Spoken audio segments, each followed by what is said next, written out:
नमस्कार दोस्तों। क्या आपने कभी सोचा है कि हम जिस हवा में सांस ले रहे हैं वो हमारे ही बनाए हुए जहर से भरी हुई है। कभी दिल्ली, कभी कोलकाता और कभी लखनऊ, हर शहर अब गैस चैम्बर बन चुका है। सर्दियां शुरू होते ही एयर क्वालिटी इंडेक्स का ग्राफ बहुत तेजी से चढ़ता है। और ये मजाक नहीं है, हमारे फेफड़ों की असलियत है। आज के इस एडिटोरियल ब्रेकडाउन में हम समझने की कोशिश करेंगे कि वायु प्रदूषण क्या है और इसे कैसे मापा जाता है, इसके प्रमुख कारण क्या है और कौन प्रदूषण फैलाता है और किसको भुगतना पड़ता है, इसका प्रभाव स्वास्थ्य पर क्या होता है और आखिरी में हम ये समझेंगे कि इसके सॉल्यूशंस क्या हैं। चलिए शुरू करते हैं। सांस बन चुकी है जहर और भारत की हवा की सच्चाई। दोस्तों, WHO के अनुसार हर साल दुनिया भर में लगभग 70 लाख लोगों की मौत वायु प्रदूषण से होती है। भारत की स्थिति इससे भी डरावना है। विश्व के 20 सबसे प्रदूषित शहरों में से 14 शहर सिर्फ भारत में है। इससे समझ सकते हैं कि भारत की एयर क्वालिटी इंडेक्स का क्या हाल है।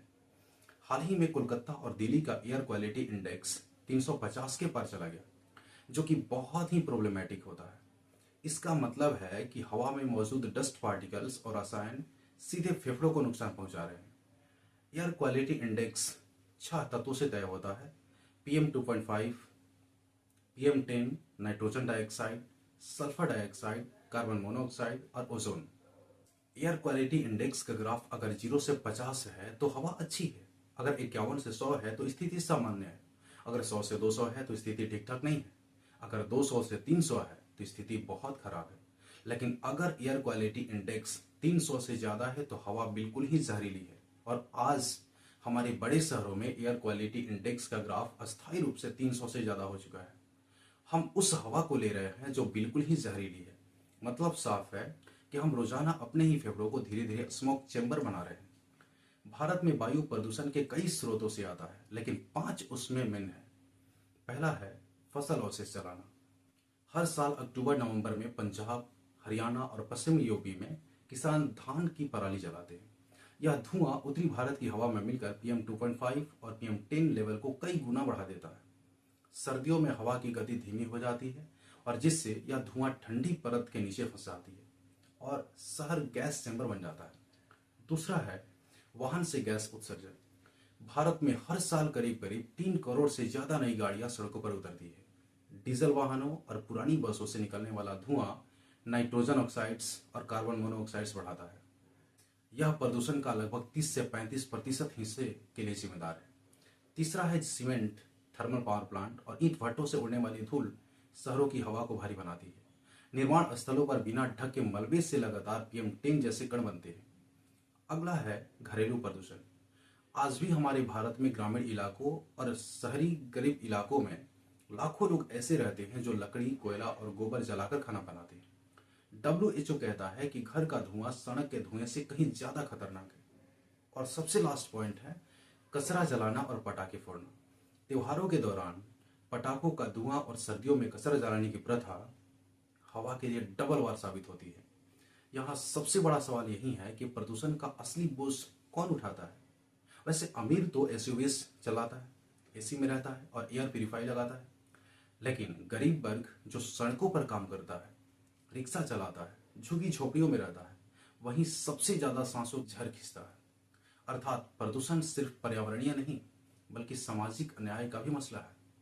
जिन्होंने हवा को खराब की वो नहीं झेलते और जो झेलते हैं उनके पास दूसरा कोई ऑप्शन ही नहीं है। जैसे सूक्ष्म कण इतने बारीक होते हैं कि सीधे फेफड़े से रक्त प्रवाह में घुस जाते हैं और इसका रिजल्ट ये होता है अस्थमा, फेफड़ों की बीमारी, हृदय का स्ट्रोक, कैंसर वगैरह।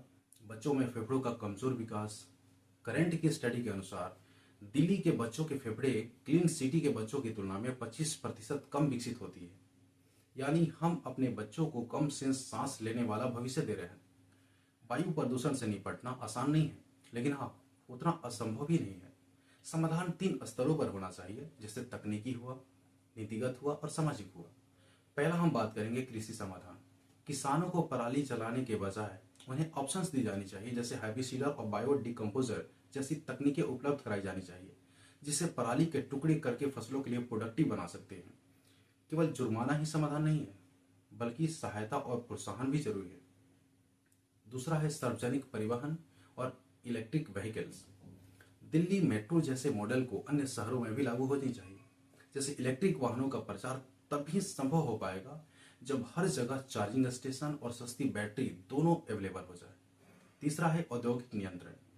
फैक्ट्रियों के लिए भी real time pollution monitoring system अनिवार्य है, ताकि रात में अगर वे चुपके से भी उत्सर्जन करते हैं तो उनकी यूनिट्स पर सख्त दंड लग सके। चौथा है ग्रीन इंफ्रास्ट्रक्चर। हर शहर में अर्बन फॉरेस्ट जोन्स और ग्रीन बफर बेल्ट्स विकसित होनी चाहिए।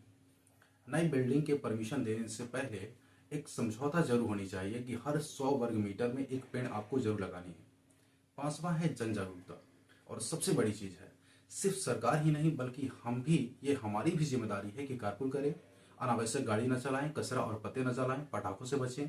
दोस्तों, वायु प्रदूषण अब कोई मौसमी समस्या नहीं है, ये पब्लिक हेल्थ इमरजेंसी बन चुका है।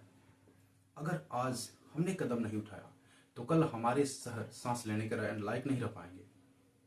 हमारे पास में दूसरा ऐसा कोई ग्रह नहीं है जहां सब कुछ सफिशिएंट अमाउंट में मिल सके। इसलिए हवा की रक्षा करना यानी कि खुद की रक्षा करना है। सवाल सिर्फ इतना है कि क्या हम अपने बच्चों को स्वच्छ हवा दे पाएंगे या मास्क ही उनके जीवन का अस्थायी हिस्सा बन जाएगा। अगर आप चाहते हैं कि हर भारतीय को स्वच्छ हवा मिले तो इस वीडियो को शेयर कीजिए, ताकि जागरूकता को हर घर तक फैलाया जा सके। और कमेंट में बताइए कि आपके शहर का एयर क्वालिटी इंडेक्स कितना है। और हाँ, इसे गूगल कर सकते हैं या चैटबॉट से जानकारी ले सकते हैं। और आप अपने शहर की एयर क्वालिटी इंडेक्स को सुधारने के लिए क्या कदम उठा रहे हैं। अगर आपको यह एडिटोरियल ब्रेकडाउन अच्छा लगा तो चैनल को सब्सक्राइब कीजिए और शेयर कीजिए। मिलते हैं नेक्स्ट वीडियो में एक नए एडिटोरियल ब्रेकडाउन के साथ। धन्यवाद।